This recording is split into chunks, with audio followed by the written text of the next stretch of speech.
সামান্য চাকরের ছেলে হয়ে কিনা অজির কন্যার সাথে প্রেম করতে এসেছিস? তোর সাহস তো কম নয় হারামজাদা। ওর কোনো দোষ নেই সেনাপতি কাকা, অন্যায় করেছি আমি, শাস্তি দিতে হয় আপনি আমাকে দিন, ওকে আপনি না। দিন। যে অপরাধ সে করেছে তার ক্ষমা হতে পারে না।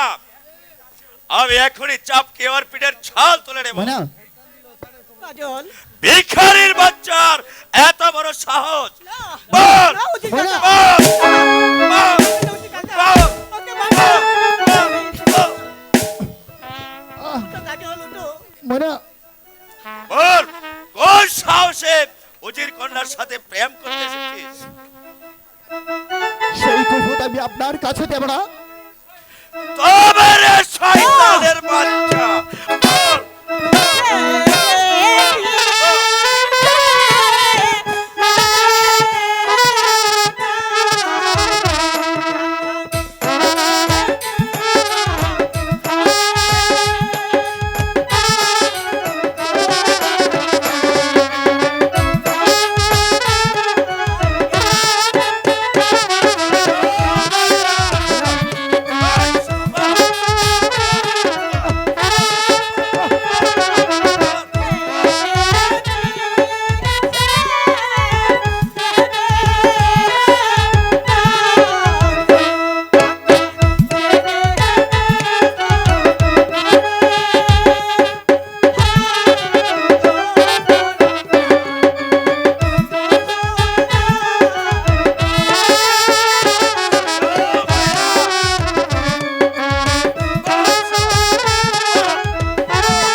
সেনাপতি কাকা, ওকে আপনি ক্ষমা করুন।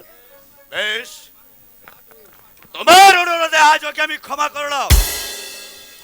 তবে আর যদি কোনোদিন ওকে ময়নার সাথে মিশতে দেখি তাহলে চাপকে তার পিঠের ছাল তুলে নেব। চলে এসো ময়না, আর সামনে তোমার আইবা। চলে এসো ময়না। আমি যাবো না। ময়না কাজল, তুমি আমার প্রতি অভিমান করো না কাজল। অভিমান নয় ময়না, এই যে অভিমান নয়, তুমি হলে উজিরের কন্যা আর আমি আমি সামান্য ভিখারি গরিবের ছেলে। কাজল, তোমার সাথে কোনোদিন আমার প্রেম ভালোবাসা কোনোদিন হতে না পারে না। কাজল, না। তুমি তুমি আমাকে বলে যাও ময়না, তুমি তুমি এই মুহূর্তে তুমি চলে যাও আমার সামনে থেকে। না কাজল, না, আমাকে এমন করে ভেঙে পড়তে পারবো না। আমি তো মনে প্রাণ দিয়ে তোমাকে ভালোবাসি। তোমার জন্য আমার যদি জীবন দিতে হয় আমি তাও ময়না। দেব। তবু তবু তোমাকে ভুলে আমি কিছুতেই বাঁচতে পারবো না, কিছুতেই না। তাহলে যে তোমাকেও আমার মতো শাস্তি ভোগ করতে হবে ময়না। তুমি ভেবে রেখো কাজল, ময়না মৃত্যুকে হাসতে হাসতে বরণ করে নেবে, তবু তোমার আমার ভালোবাসাকে মরে যে করব